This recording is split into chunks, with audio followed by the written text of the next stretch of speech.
මටත් මේ ඊයේ පෙරේදා මේ විතර සෙන්ට් එකක් දුන්නා අප්පා. ඒගොල්ල ඒ උන්ද වෙද මහත්තයෙක් වයසයි. උන්දට රටින් ගෙන ආපු එකක් තෑගි දීලා. බනහඬ ගිහිල්ලා එනින් ගමන් උන්දගේ ගෙදර ගාව නවත්තන්න කිව්වා චුට්ටකට. මට බඩුවක් දෙන්න තියෙනවා කියලා. බ්‍රවුන් පේපර් කවර් එක දාගෙන දැන් අල්ලගෙන එනවා. මිනිස්සු 7-8 දෙනෙකුත් හිටියා. මට පේනවා පුතා 4 බෝතලයක් ගන්න බයි බෑ. ඒ ගමන් මම මොකක්ද අප්පච්චි කියලා. මේක වටිනා එකක්. මේක ඔබ වහන්සේට වටිනවා. මම මොකද්ද කියන්නකො? නෑ ගිහිල්ලාම බලන්නකො කියනවා. මම ඒ කරලා යටින් අත තියලා අය හංග පූජා කරන්න හොඳ නෑ. පේන්න පූජා කරනකොට ආනිසංස වැඩි කියලා මම ඇදලා ගත්තා. අරන් බලනකොට සෙන්ට් එකක්නේ. මං කිව්වා අප්පච්චි මේක මොකටද මට? හරි ඕක වටිනවා. බනට එනකොට චුට්ටක් ඉහගෙන එන්න.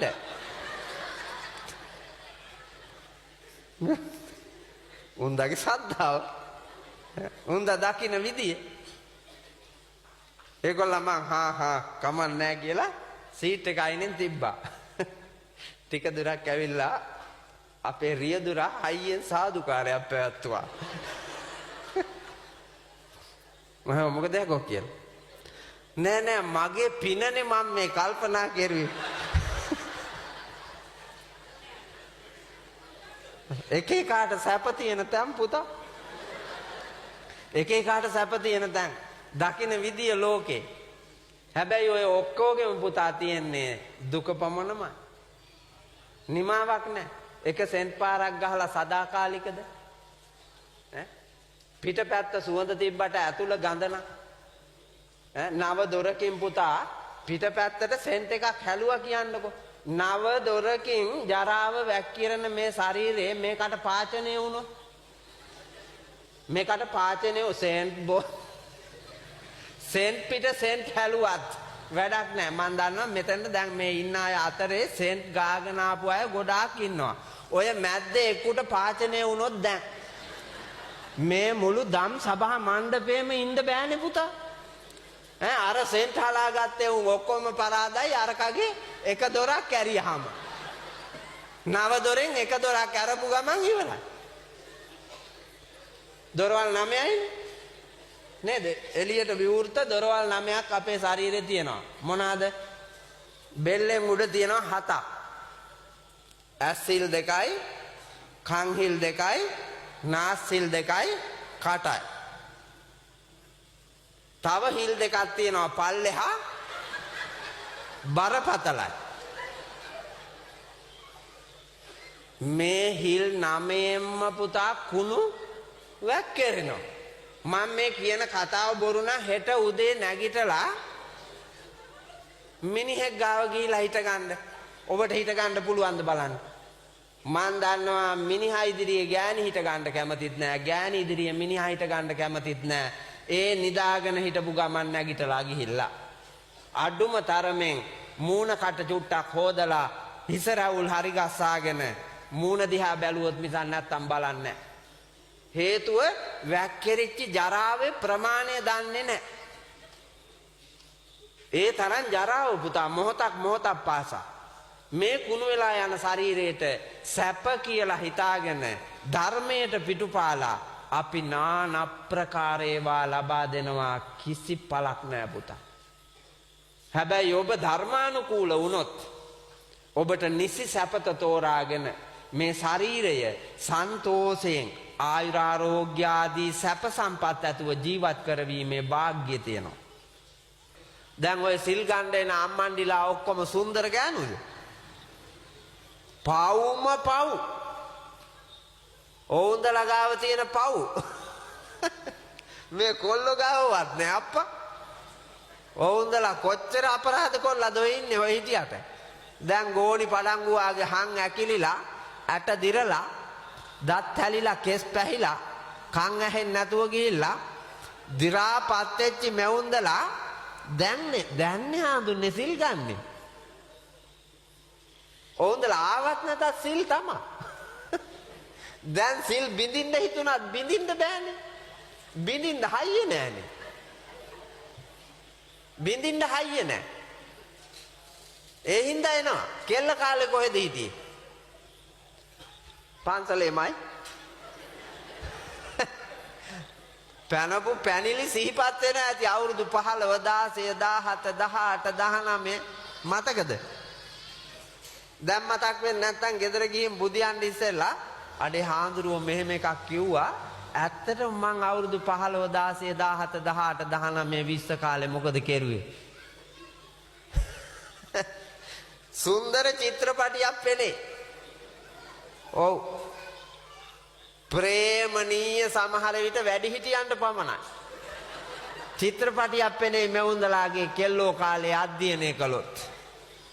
හැබැයි ඇටමාලේ දාලා එනකොට නිකන් හෙට නිවන් වාගේ.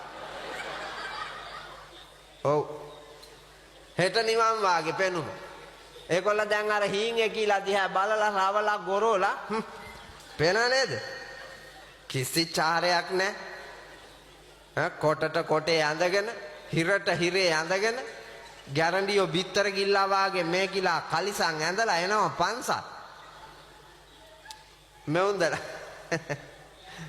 මෙවුන්දලාගේ ජීවිතෙත් ඔය වගේම තමා තිබ්බේ. දැන් කාලයාගේ ඇවෑමෙන් දි รา පත් වෙලා වැරදි සංස්කෘතියක් හැදිලා වැරදි ආකල්පයක් ගොඩ නැගිලා තියෙනවා සිල් ගන්න ඕනෑ නාකි වුණාම කියලා.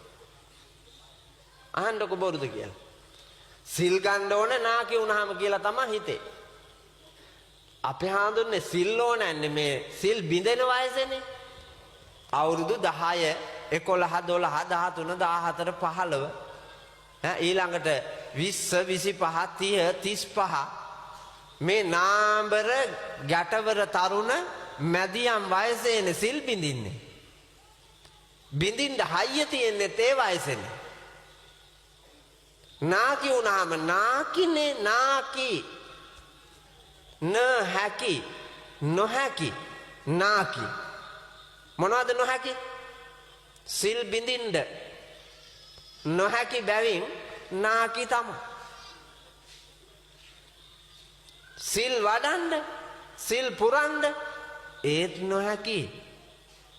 ඒත් නොහැකි. හයිය තියෙන කාලේ කරන්න පුළුවන් වැඩ ආගම දහම වෙනුවෙන් ජාතිය කුලය ගෝත්‍රය වෙනුවෙන් පවුල පඳුර වෙනුවෙන් සමාජය වෙනුවෙන් අපිට කරන්න කාලේ කලේ නැහැ. දැන් ශ්‍රම දානයකට එන්න කියලා කිව්වහම මෙවුන්දලා වල් ශ්‍රම දානද? වල දානයකට තමයි හොඳ. ශ්‍රම දාන නෙමෙයි. හැබැයි ගෙදරින් එවන්නේ එවුන්දලාව. ඊට පස්සේ ශ්‍රම දානේ වැඩ පටන් ගන්න ළමයි ඉන්න අය අයින් වෙන්න, ගැබිනි මාතාවෝ අයින් වෙන්න, නාකි අය අයින් වෙන්න කියලා බලනකොට ශ්‍රම දානෙට මිනිස්සු නැහැ. ඇයි එවලා තියෙන්නේ? ගැබිනි අයයි, නාකි අයයි, බබාලා ඉන්න අයයි ශ්‍රම දානෙට. දැන් හාඳුරුව නගින්න ඕන ගස්. හාඳුරුව නගින්න ඕන වහලෙට. ඇයි ගෑනු යවුව හැකිය? යවන්න බෑ. ඕනෑ වයසේදී ඕනෑ දේ කරන්නේ නැතුව ඉඳලා කල් මරලා කාලකන්ණියෙක් වුණාට පස්සේ පින්නතුනි පින් කරන්න ලෑස්ති වුණාට බෑ.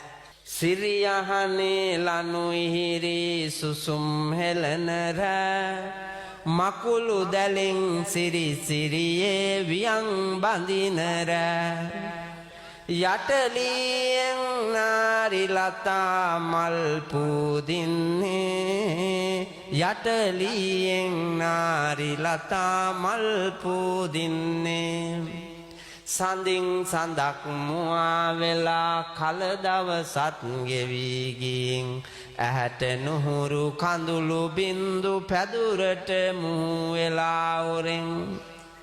එඩ්වඩ් ජයකොඩි චිත්ත වග්ගය ගැන ලස්සන සින්දුවක්. ගැඹුරු කාරණාවක්. දවාලේ කොල්ලෙක් දැකපු කෙල්ල මෙනෙහි කරමින් නිදියහනේ නිදාගෙන හිටියාලු. පුතා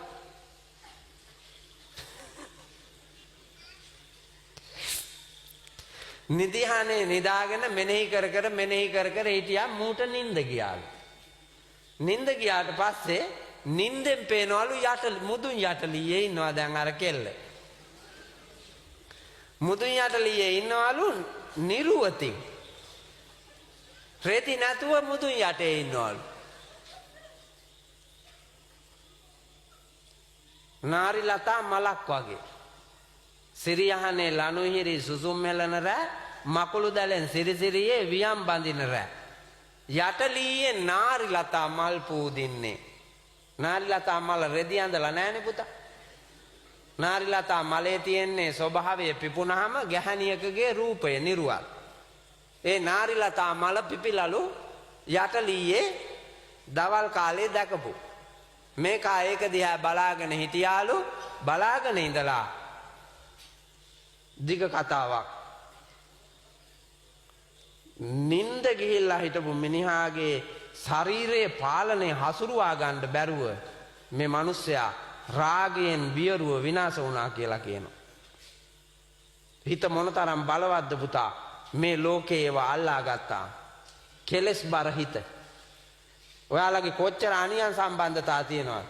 කසාද බැඳලා ඉන්නේ ගෑනිත් එක්කම මේ යන්නේ. ලස්සන ගෑනියක් ඉස්සරහින් එනවා දැක ගමන් මේ කී අර කී දෙන්නව ගලපලා බා ඉස්චිස් මං ඉස්සර උනානේ බොල මේ අරකට වඩා මේක කොච්චර හොඳද කියලා එහෙම හිතලා තමයි ඔය ආනියන් සම්බන්ධතාව ඔක්කොම තියෙන්නේ පුතා. මට කලින් හම්බෙච්ච එකට වඩා මේක තිබ්බනම් හොඳයි. ඒ හින්දා ඒකත් එක්ක කතා කරුවා නම් හොඳයි. ඒක බැලුවා නම් හොඳයි කියලා ගෑනු පිරිමි ભેදයක් නැතුව එව්වා පස්සේ යන්න ගිහිල්ලා තමා පුතා ආනියන් සම්බන්ධතා හදාගෙන මිනි මරුන් කොච්චර වෙලා තියෙනවද මේ සමාජෙ? මතකයි මේ මෑත භාගේ පොරවෙන් කොටලා මැරුවා එකෙක්ව. ඒත් මේ හිඟුරක් ගොඩ පොළොන් නරුව දිහා. ඔව් ජනාධිපතිතුමාගේ පවුලේ තමයි.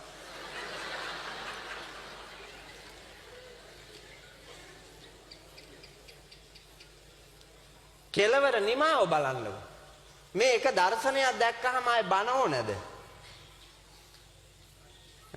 ඒකේ ආදීනවත් එක්ක පෙන්වලා තියෙනව නේද? අනාරක්ෂිත බව, ජීවිතේ විනාශ වෙන බව, පවුල කඩාකප්පල් වෙන බව, නෑදෑයන්ට අගෞරවය වෙන බව, ධනය හානි වෙන බව, මේ සියල්ලම ඇස් ඉදිරියේ පේන්න මැවිලාම තියෙද්දි අය ආදීන කතන්දර ඕනද පුතා? ඕන්නේ. මිනිස්සු දැක දැන අවබෝධයෙන් පාඩමක් ඉගෙනගෙන හැදෙන්න එපා. හැදෙන්න. ලෝකේ දකින්නයි ඕන. ඒ නිසා සද්ධර්මයට එකඟව ඔබ ජීවත් වෙනවා නම් පින්නතුනි සැප හොයාගෙන යන්න ඕනේ. සැප තමා වෙත එනවා. ඒක හාඳුරු කෙනෙක් පින්ඩ පාතේ වඩිනවලු. මේ ළඟදි නෙමෙයි. ලංකා ඉතිහාසෙ ගොඩක් කල්. පොඩි ගෝලයෙක් හිටියලු අවුරුදු 7ක. පුංචි ගෝලයාත් එක්ක පින්ඩ පාතේ යනවලු. යනකොට ගැමි පිටිසර ගම්මාන පාරක යද්දී එවුන්ද අඹ ගහක් යට බංකුවක් උඩ වාඩි වෙලා හාල් ගරනවලු. තරුණ නාඹර කාන්තාවක්. මෙවුන්ද අර බංකුව උඩ වාඩි වෙලා ඉන්න හින්දා චීත්තේ හැට්ටේ අතරෙන් අර බඳ කොටසෙන් වට්ටක් අදාරයක් වගේ කෑල්ලක් පුතා එළියට පේන්න වැටිලා තියනවලු. හරි ලාලිතයිලු පුතා. දැන් අර පින්ඩ පාත යන ලොකු හාඳුරුවන්ට මේක තරුණ හාඳුරුව දැක්කා. දැකලා අර වට්ටක් අදාරෙටමලු හිත. යන්න දෙන්නෙම නෑලු. අර පැත්ත බලන්නම හිතෙනවලු. එතන ළඟින්ද හිතෙනවලු. කතා කරන්න හිතෙනවලු. අරුන්ද හාල් ගරන හින්දා යන්නත් බෑලු පාත්‍රේ අරන් පිස්සෙක්. තව බත්ති උයන් හාල් ගරද්දී අය ගිහිල්ලා පාත්‍රේ ඇල්ලුව හැකියයි. යන්නත් බෑ. නමුත් වට්ටක්ක කෑල්ල හින්දා යන්න නැතුව ඉන්නත් බෑ. පෙරේත කොම අය ගිහිද පැවිදිද කියලා නෑ ආපුවාම පුතා. ඒකොල්ලා පොඩි හාමුදුරුවෝ ඉන්න හින්දා මොනවත් කියන්නත් බෑ. පස්සේ දවසක හරි ප්‍රයෝජනයක් ගන්න කියලා හිතාගෙන ඉංගියක් තියලා යනවා කියලා හාමුදුරුවෝ කියනවා අරුන්දට ඇහෙන්න. සිහින් සිනිය සිනිය ලොලේ සිහින් නිඟට ඇඳිසේලේ.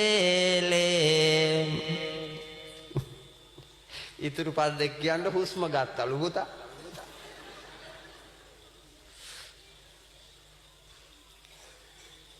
පොඩි හාමුදුරුවෝ පිටිපස්සේ ඉඳලා එකපාරටම වටපිට බැලුවලු සිහින් සිනිය සිනිය ලොලේ කියනකොටම ආසා හිතන හීන් ඉඟටියෙන් කඩා වැටිච්ච වට්ටක් අදාරේ කියලා අරගේ කියවෙනවනේ. කියවෙනකොටම පොඩි හාමුදුරන්ට මහා ප්‍රඥෙක් ඉඳලා තියෙන පිටිපස්සේ පුතා. ලොකු හාමුදුරුවෝවත් දන්නේ නැහැ ඒකට තියෙන මොලේ. ඒ තරම් ප්‍රඥෙක්.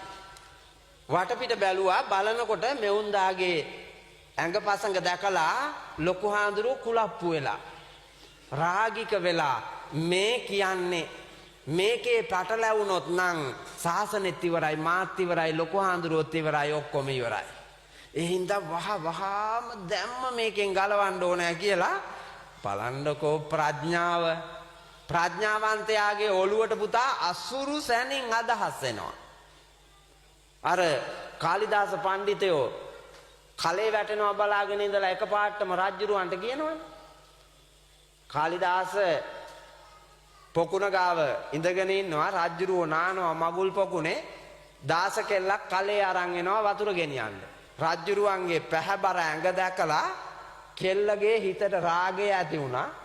කෙල්ලට එකපාරටම මතක් වුණා මේ රජුරෝ දැක්කහම රෙද්ද වැටෙනවලුනේ මිනිස්සුන්ගේ කියලා. එහෙම ජනප්‍රවාදේ කතාවක් තියෙනවා.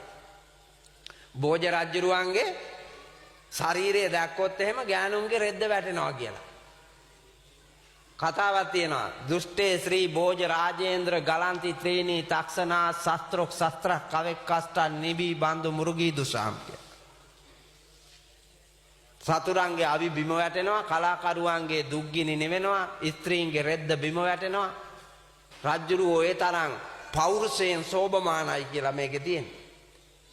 අර කෙල්ලට එකපාරටම බලාගෙන ඉන්නකොට මතක් වුණා රෙද්ද වැටෙනවලුනේ කියලා. ඒ ගමන එකපාරටම ඇල්ලුවා රෙද්ද. ඉනේ ලිහෙයි කියලා රෙද්ද ඇල්ලුවා අල්ලනකොට කලේ වැටුණා පුතා උකුලේ තිබ්බ. කලේ දඩාරි ගාලා බිම වැටිලා පඩි පෙළ දිගේ රෝල් වෙලා ඇවිල්ලා බිම වැටුණා. රජ්ජුරුවෝ හිතුවා හැන ගැහුවා තමයි. රජවරු හැම වෙලේම බයෙන්නේ පුතා ඉන්නේ. බයෙන් ඉන්නේ. කොහෙන් විපත්තියක් එයිද කියලා. රජුරෝ තිගැස්සිලා ඇහුවා කාලිදාස මොකද්ද සද්දේ? ඒ ගමන කාලිදාස පුතා වචන දෙකෙන් ඉවර කරන්න තිබ්බා.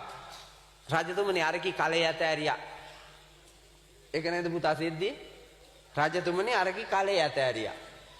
හැබැයි කාලිදාස එහෙම කිව්වේ නෑනේ.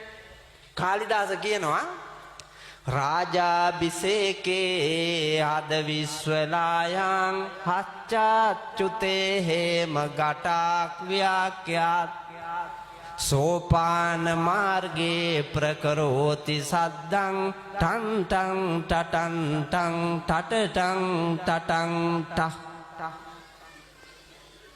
බලන්න පඩි පෙළ දිගේ කලේ ආපු විදිය. ප්‍රඥාවන්තයා නිර්මාණකරුවා භාග්‍යවන්තයි. දුටු පමණින් සිහි වෙනවා. පුංචි හාමුදුරුවෝ වටපිට බැලුවා සිද්ධිය දැක්කා. ලොකු හාමුදුරුවෝ අමාරුවේ වැටෙන්න යනවා කියලා දැක්කා. දැක්ක ගමන් පොඩි හාමුදුරුවෝ ලොකු හාමුදුරුවෝ ඉතුරු පද දෙක හදන්න ඉස්සෙල්ලා පොඩි හාමුදුරුවෝ හදලා කිව්වා පුතා. සිහින් සිනිය සිනිය ලොලේ සිහින් නිඟට ඇඳිසේලේ හාල් ගරන කත මිදුලේ දැක මහනෙක් ලෝභ කළේ. ලොකු හාමුදුරුවෝ වකුටු උනාලු අපේ හාමුදුරුවෝ. ඇයි ගෝලයා පිටිපස්සෙන් ඉඳලා සිද්ධිය දැනගත්තා කියලා ලැජ්ජාවකුයි බයකුයි දැනුණලු පුතා. කර්මානුරූප භාවය පිළිබඳව සමාජ දෘෂ්ටිය පිළිබඳව ලැජ්ජාකුයි බයකුයි ඇවිල්ලා බිම් බලාගෙන පිණ්ඩපාතේ ගිහිල්ලා විහාරයට ඇවිල්ලා පොඩි හාමුදුරුවොත් එක්කන් බුදුන් වැඳලා විහාරයේ භාවනා කරලා සකල කෙලෙසුන් නසා ගුරයි ගෝලයයි දෙන්නම රහත් වුණා.